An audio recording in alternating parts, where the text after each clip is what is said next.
ایک غریب آدمی اور ایک جن لڑکی کا واقعہ، سبق آموز اسلامی کہانی۔ یہ کہانی ایک غریب مگر نیک دل آدمی علی کی ہے، جو اپنی ایمانداری اور صبر کی بدولت اللہ کی رحمت کا حقدار بنا۔ علی ایک دیہاتی آدمی تھا جو لکڑیاں کاٹ کر بیچتا اور اپنی گزر بسر کرتا تھا۔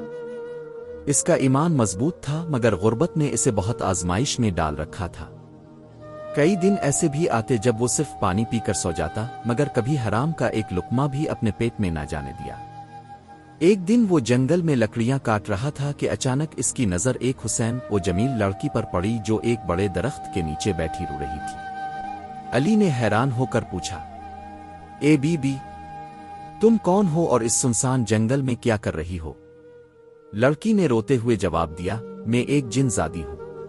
میں نے ایک غریب یتیم کی مدد کی تھی، جس کی وجہ سے میرے قبیلے نے مجھے سزا کے طور پر یہاں قید کر دیا ہے۔ اگر تم میری زنجیریں توڑ دو تو میں تمہیں بے پناہ دولت دے سکتی ہوں۔ علی حیران رہ گیا۔ یہ ایک نایاب موقع تھا۔ اگر وہ جن زادی کی زنجیریں توڑ دیتا تو وہ اسے بے شمار دولت دے سکتی تھی۔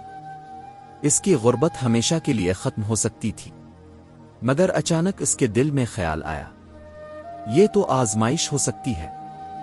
کیا مجھے کسی غیر مری مخلوق سے مدد لینی چاہیے یا صرف اللہ پر بھروسہ رکھنا چاہیے؟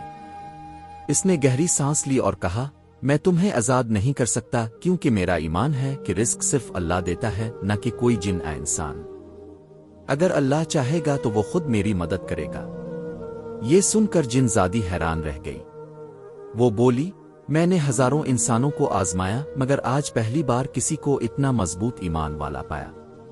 میں جا رہی ہوں، مگر تمہارے ایمان کی برکت سے تمہیں خوشخبری دیتی ہوں کہ جلد تمہیں اللہ کی طرف سے رزق اور خوشحالی نصیب ہوگی۔ یہ کہہ کر وہ غائب ہو گئی۔ چند دن بعد علی کو جنگل میں ایک تھیلی ملی جس میں سونے کے چند سکے تھے۔ ساتھ ہی اسے قریبی گاؤں میں کام کی ایک بڑی پیشکش ملی۔ چند سالوں میں وہ ایک کامیاب تاجر بن گیا، مگر اس نے کبھی غرور نہ کیا اور ہمیشہ حلال کمائی پر یقین رکھا۔ یہ کہانی ہمیں سکھاتی ہے کہ سچا ایمان وہی ہے جو آزمائش کے وقت بھی اللہ پر بھروسہ رکھے۔ حرام کا راستہ آسان ضرور ہوتا ہے، مگر حقیقی کامیابی ہمیشہ صبر، ایمانداری اور اللہ پر یقین سے حاصل ہوتی ہے۔ اللہ ہمیں بھی سچے ایمان اور صبر کے ساتھ زندگی گزارنے کی توفیق دے۔ آمین۔